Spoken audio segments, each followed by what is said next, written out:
ਲਾਹੌਰ ਸ਼ਹਿਰ ਦੇ ਵੱਖਰੇ ਇਲਾਕਿਆਂ ਵਿੱਚ ਸਾਵਣ ਦੀ ਝੜੀ ਨੇ ਮੌਸਮ ਨੂੰ ਖੁਸ਼ਗਵਾਰ ਬਣਾ ਦਿੱਤਾ ਹੈ। ਬਾਰਿਸ਼ ਤੋਂ ਬਾਅਦ ਗਰਮੀ ਤੇ ਹਬਸ ਤੋਂ ਪਰੇਸ਼ਾਨ ਸ਼ਹਿਰੀ ਨੇ ਸੁੱਖ ਦਾ ਸਾਹ ਲਿੱਤਾ। ਜਾਣਨੇ ਆਪਣੀ ਨੁਮਾਇੰਦਾ ਇਮਾਰਾ ਖਾਨ ਤੋਂ जी शहरी ਖੁਸ਼ਗਵਾਰ मौसम ਦੇ ਮੁਤਲਕ ਕੀ ਆਖ ਰਹੇ ਨੇ।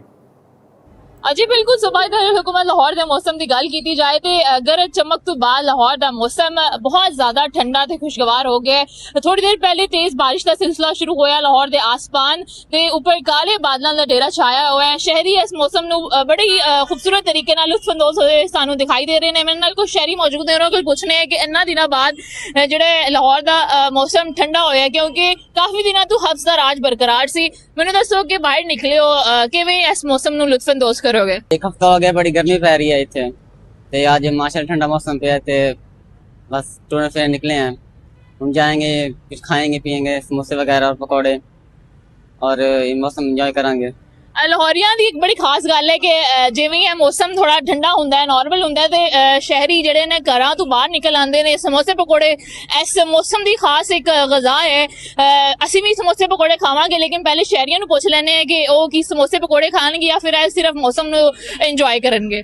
नहीं ज़्यादा ना इस मौसम ਦੇ ਵਿੱਚ ਸਮੋਸੇ ਪਕੌੜੇ ਇੰਜੋਏ ਕਰਦੇ ਨੇ ਜਾਂ ਹੋਟਲ ਤੇ ਇੰਜੋਏ करते हैं होटल वगैरह, जिससे कि नज़दीक होटल है उधर इंजॉय करते हैं और मौसम इंजॉय करते हैं।